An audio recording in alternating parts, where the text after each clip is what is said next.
नमस्कार दोस्तों। भगवान बुद्ध एक बार अपने शिष्य को ज्ञान उपदेश दे रहे थे।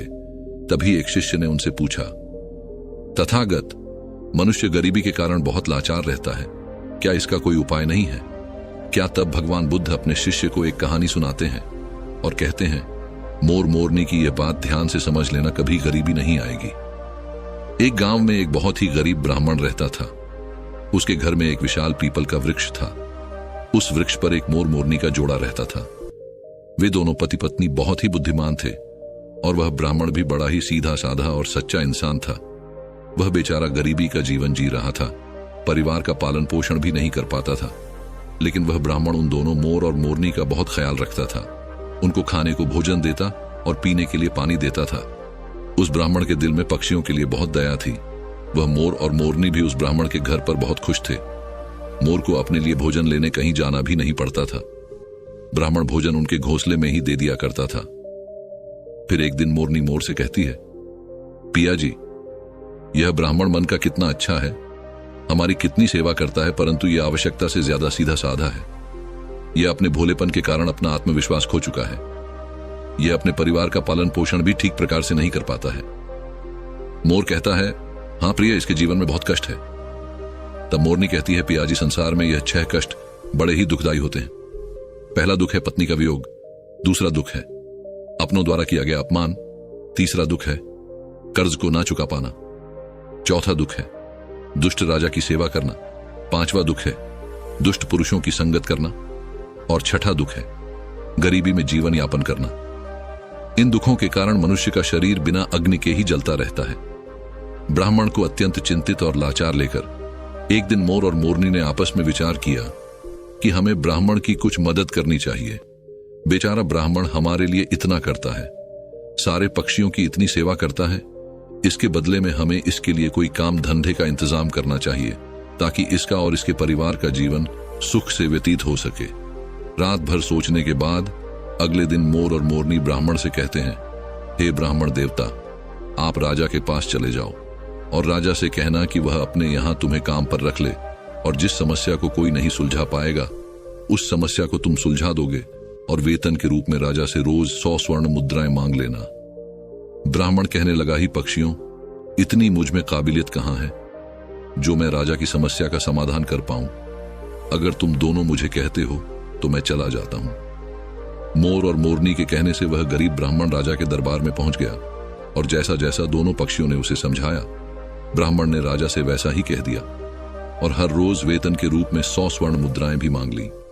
राजा कहने लगा, ब्राह्मण जानते हो, 100 स्वर्ण मुद्राएं हमारे यहां मंत्री को भी नहीं मिलती हैं और तुम हमसे 100 स्वर्ण मुद्राएं पाना चाहते। ब्राह्मण ने सिर झुकाकर उत्तर दिया, हाँ महाराज, 100 स्वर्ण मुद्राएं से कम नहीं लूंगा। उधर मंत्री ने ब्राह्मण को देखा कि उसका रंग सांवला है, शरीर बहुत कमजोर है, मैले कुचले फटे पुराने वस्त्र हैं, सिर पर फटी हुई पगड़ी बंधी हुई है। उसका चेहरा बता रहा था कि वह ब्राह्मण बहुत ही गरीब है। फिर भी मंत्री को ना जाने क्या सोची। उसने राजा से कहा, महाराज, इसे आप 100 स्वर्ण मुद्राएं वेतन में रख लीजिए। यह ब्राह्मण गरीब तो है, पर जब 100 स्वर्ण मुद्राएं से कम में नहीं मान रहा है तो जरूर इसमें कोई ना कोई काबिलियत जरूर होगी। राजा बोला, मंत्री जी, यदि मैं इसे 100 स्वर्ण मुद्राएं में रोज पर रख लूंगा तो क्या दूसरों के साथ अन्याय नहीं होगा? हमारे पुराने दरबारी इतने रुपए नहीं पाते हैं। मंत्री ने कहा, महाराज ब्राह्मण, यदि 100 स्वर्ण मुद्राएं पानी की जीत कर रहा है तो जरूर कोई ना कोई विशेष बात इसमें होगी। इसके चेहरे को देखकर किसी निष्कर्ष पर मत पहुंच। मंत्री के बार बार आग्रह करने पर राजा ने ब्राह्मण को अपने यहां पर रख लिया। फिर शाम को राजा ने उस ब्राह्मण को 100 स्वर्ण मुद्राएं दे दी। 100 स्वर्ण मुद्राएं लेकर वह ब्राह्मण अपने घर आया और वह मुद्राएं उसने अपनी पत्नी के हाथ में थमा दी। उसकी पत्नी ने आज पहली बार इतना धन देखा था। उसकी आंखें फटी की फटी रह गईं और कहने लगी, आप इतनी स्वर्ण मुद्राएं कहां से लाए हो? ब्राह्मण ने कहा, देखो, डरने की कोई आवश्यकता नहीं है। यह मुद्राएं कहीं से चुराकर नहीं लाया हूं। मैं इन दोनों मोर और मोरनी के कहने से आज राजा के दरबार में गया था और राजा से 100 स्वर्ण मुद्राएं वेतन रोज पाने वाला काम मांग लिए। फिर मंत्री की सिफारिश पर राजा ने मुझे रख लिया। लेकिन मैं ये सोचकर हैरान हूं कि राजा ने रख तो लिया, परंतु कभी कोई ऐसा काम आ गया तो मैं उसे हल कैसे करूंगा? तभी मोर ने हंसते हुए कहा, ब्राह्मण देवता घबराइए, मत देने वाला तो ईश्वर है, जब वह देता है तो छप्पर फाड़ कर देता है, जब उसने दिया है तो समाधान भी वही बताएगा। आज ब्राह्मण को उन दोनों मोर और मोरनी के फैसले पर बहुत खुशी हो रही थी। अब तो हर रोज ब्राह्मण को राजा के दरबार से 100 स्वर्ण मुद्राएं मिलने लगी। ब्राह्मण मुद्राएं लाकर अपनी पत्नी को दे दिया करता। ब्राह्मण की पत्नी ने पहले तो उन मुद्राएं से अपनी रोजमर्रा की जरूरत को पूरा किया और बचे हुए पैसों को ब्राह्मण और ब्राह्मणी ने मोर और मोरनी को दे दिया और कहा कि इन मुद्राएं पर तुम्हारा भी अधिकार है। फिर उन स्वर्ण मुद्राएं को मोर और मोरनी परोपकार के कार्यों में लगाने लगे। वह उन मुद्राएं से गरीबों को खाना खिलाने लगे, जंगल में रहने वाले पशुओं के लिए पानी की व्यवस्था करते और धीरे धीरे उन दोनों पति पत्नी ने ब्राह्मण की सहायता से एक पाठशाला खुलवा दी ताकि गरीब लोगों के बच्चे जो पैसों की कमी के कारण पढ़ नहीं पाते वह भी पढ़ सके। अक्सर बहुत से गरीब बच्चों का भविष्य भी गरीबी के कारण सिमट कर रह जाता है। उनके अंदर की उठने वाली योग्यता को धन न होने के कारण पंख नहीं मिल पाते हैं, इसलिए योग्य न होने पर भी वे लोग बस लाचार और बेबस बनकर रह जाते हैं। मोर और मोरनी ने उन रुपयों से नगर के हर एक और बेबस की सहायता की। उधर राजमहल में ब्राह्मण को देखकर दूसरे दरबारी उससे जलने लगे। वे हमेशा सोचते रहते थे कि मंत्री की मूर्खता के कारण यह ब्राह्मण रोज 100 स्वर्ण मुद्राएं ले जाता है और राजा साहब ने अभी तक इससे कोई 100 स्वर्ण मुद्राएं वाला काम भी नहीं लिया। फिर एक दिन ऐसा हुआ कि उस ब्राह्मण की परीक्षा का समय भी आ गया। राजा के दरबार में एक दूसरे देश के राजा का दूत आया और उसने कहा, महाराज, यदि आप हमारे 2 प्रश्नों का सही सही उत्तर देंगे तो हमारे राजा आपको हमारा आधा राज्य दे देंगे, नहीं तो आपको अपना आधा राज्य देना पड़ेगा, और यदि आपने उनके इस प्रस्ताव को ठुकराया तो वह आप पर आक्रमण कर देंगे। उस दूत की बात सुनकर राजा बड़ी चिंता में पड़ गया कि अगर दूसरे राजा की बात नहीं मानी तो व्यर्थ में ही रक्तपात होगा। फिर यह सोचकर राजा ने दूत से कहा कि तुम अपने राजा के दोनों प्रश्न हमें बताओ। इतना कहते ही दूत एक पालकी मंगवाई। उस पालकी में 3 मूर्तियां रखी हुई थीं। वह तीनों मूर्तियां संगमरमर के पत्थरों से बनी हुई थीं। तीनों मूर्तियां देखने में बिल्कुल एक जैसी लगती थी। दूत ने कहा, महाराज, हमारे महाराज का पहला प्रश्न है कि इन तीनों मूर्तियों में श्रेष्ठ मूर्ति कौन सी है। यह सुनकर राजा और समस्त दरबारी सोच में पड़ गए। यह मूर्तियां तो दिखने में एक जैसी ही है, फिर इनमें श्रेष्ठ सिद्ध कैसे हो सकेगी। राजा सहित राजा के सभी दरबारी उन मूर्तियों में अंतर सिद्ध नहीं कर सके। तभी अचानक मंत्री को याद आया कि हमने 100 स्वर्ण मुद्राएं वेतन वाले एक ब्राह्मण को किस लिए रखा है। उसने तुरंत उस ब्राह्मण को बुलाया और उसे तीनों मूर्तियों में अंतर ढूंढकर श्रेष्ठ सिद्ध करने के लिए कहा। बेचारा भोला भाला ब्राह्मण मूर्तियों को देखकर आश्चर्य में पड़ गया कि इन तीनों मूर्तियों में अंतर को कैसे पता किया जाए। यदि नहीं बता पाया तो राजा नौकरी से निकाल देगा। अब तो दरबार में जलने वाले लोग भी सोचने लगे कि आज इस ब्राह्मण का खेल खत्म हो जाएगा। काफी देर मूर्तियों को गौर से देखने के बाद भी ब्राह्मण को कुछ समझ में नहीं आया। तो ब्राह्मण ने कहा, महाराज, इन मूर्तियों को एकांत कक्ष में रखवा दीजिए, तब तक मैं घर होकर आता हूं। लौटकर मैं इन तीनों मूर्तियों में अंतर को आपको जरूर बता दूंगा। इतना कहकर ब्राह्मण अपने घर को चला गया। उधर राजा ने उन मूर्तियों को एकांत कक्ष में रख दिया। ब्राह्मण सीधा अपने घर गया और पूरी बात मोर और मोरनी को बताई। ये बात सुनकर मोर ने कहा, ब्राह्मण देव, जब तीनों मूर्तियां दिखने में एक जैसी है तो अंतर जरूर उनके अंदर होगा। तुम एक काम करना, एक पतला सा तार उन मूर्तियों के कान में डालना। वह तार कहां निकलता है, यह बात आकर मुझे बताना, मैं आपको उनका अंतर समझा दूंगा। अब तो ब्राह्मण तुरंत राजमहल में गया और मूर्तियों के पास गया और एक पतला सा तार उनके कान में डालकर देखने लगा।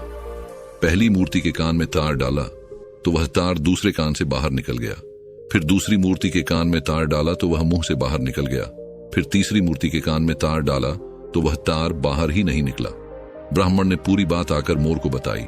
तब मोर ने उसे समझाया कि मूर्ति के कान के छेद आर पार है। इसका अर्थ है कि वह एक कान से सुनती है और दूसरे कान से निकाल देती है, और दूसरी मूर्ति कान से सुनकर मुंह से निकाल देती है, और तीसरी मूर्ति कान से सुनकर उस बात को पेट में दबाकर रखती है। यही तीसरी मूर्ति उन तीनों में से श्रेष्ठ है जो मनुष्य सबकी सुनकर उसे अपने अंदर रखता है, उसे किसी से कहता नहीं। वह समय आने पर इसको प्रयोग में लाता है। वही मनुष्य बुद्धिमान माना जाता है। मोर ने जैसा बताया, ब्राह्मण ने वैसा ही जाकर राजा को बता दिया। फिर दूसरे देश का राजा इस उत्तर से बहुत संतुष्ट हुआ। ब्राह्मण के जवाब से सभी दरबारी भी बहुत प्रसन्न हुए और ब्राह्मण की जय जयकार करने लगे। तभी उस दूत ने दूसरा प्रश्न रखा कि ऐसा व्यक्ति कौन है जो एक तो मृत से जीवित रहता है और दूसरा जीवित रहने से जीवित रहता है। ब्राह्मण प्रश्न सुनकर फिर भागकर मोर और मोरनी के पास गया। इस बार मोरनी ने बताया कि हे ब्राह्मण देवता, इसका उत्तर एक तो आप हैं और एक वैद्य है। जब व्यक्ति मर जाता है तो मरने वाले के अंतिम संस्कार से लेकर श्राद्ध कर्म तक के कार्य करके के पंडित ही दक्षिणा लेकर अपनी जीविका चलाता है, और वैद्य मृत्यु की ओर जाने वाले बीमार लोगों को जीवित रखता है और अपना पेट भरता है। ब्राह्मण ने यही उत्तर जाकर राजा के सामने रख लिया। पूरे दरबार में ब्राह्मण की जय जयकार होने लगी। फिर शर्त के अनुसार राजा को आधा राज्य मिल गया। पूरे नगर में ब्राह्मण की इज्जत बढ़ गई। फिर एक दिन राजा ने सोचा कि ब्राह्मण पसंद सुनकर अपने घर क्यों जाता, जरूर कुछ कारण था। राजा के पूछने पर ब्राह्मण ने बताया कि उसके घर के बाहर एक पीपल का पेड़ है। उस पेड़ पर एक मोर और मोरनी का जोड़ा रहता है। वे दोनों पति पत्नी बहुत बुद्धिमान हैं। उनके कहने पर ही मैं आपके यहाँ नौकरी कर रहा हूं, और उन दोनों ने ही इन प्रश्न के उत्तर मुझे बताए हैं। यह सुनकर राजा भी बड़ा खुश हुआ। राजा ने दोनों मोर और मोरनी को अपने महल में बुलाया और उनसे पूछा, यह तुमने यह ज्ञान कहां से प्राप्त किया है? तब दोनों पक्षियों ने मुस्कुराकर जवाब दिया, महाराज, हमने यह ज्ञान इसी ब्राह्मण से पाया है जिनके घर में हम रहते हैं। यह ब्राह्मण बहुत ही विद्वान है। इन्होंने शास्त्रों का बहुत अध्ययन किया है। जब यह ब्राह्मण शास्त्रों का अध्ययन करता था तो हम पेड़ पर बैठे बैठे सुनते थे। यह इन्हीं की कृपा का फल है। महाराज, यह ब्राह्मण बहुत ही सीधा साधा है। इनमें आत्मविश्वास की कमी थी। यह जीवन भर अपने सीधेपन से गरीबी का दुख भोगता रहा। इस बार इन्होंने हमारी सलाह मानी और यह सफल हो गए। राजा कहने लगा, हे पक्षियों, मुझे तुम पर बहुत गर्व है।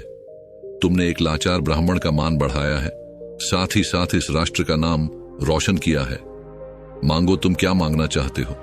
तब मोर कहता है, महाराज, मैं चाहता हूं कि हमारे नगर में सभी जीव जंतुओं जीवन सुखमय हो और कोई भी पक्षी या कोई भी जानवर भूख या प्यास के कारण न मरे। मोरनी भी कहती है, महाराज, मैं चाहती हूं कि हमारे राज्य में बेटों की तरह ही बेटियां भी शिक्षा प्राप्त करें। कहते हैं, जहां नारी अज्ञानता के अंधकार में भटकती है वहां पर कभी सुख शांति नहीं आ सकती। नारी अपनी संतान की गुरु होती है। यदि वह शिक्षित होगी तो उसकी संतान भी शिक्षित होगी। मोर और मोरनी के कहने पर राजा ने अपने राज्य में नारी शिक्षा और जीव जंतु की सेवा को बढ़वार। सुंदर से सुंदर फूल भी बिना सुगंध के व्यर्थ हैं। उसी प्रकार मनुष्य चाहे कितना ही रूपवान हो, यौवन से भरपूर हो, बलवान हो, बड़े कुल में पैदा हुआ हो, स्त्री हो या पुरुष हो, विद्या के बिना, दूसरों के प्रति, जीव जंतुओं के प्रति दया के बिना सब व्यर्थ है। उसकी कोई शोभा नहीं होती है।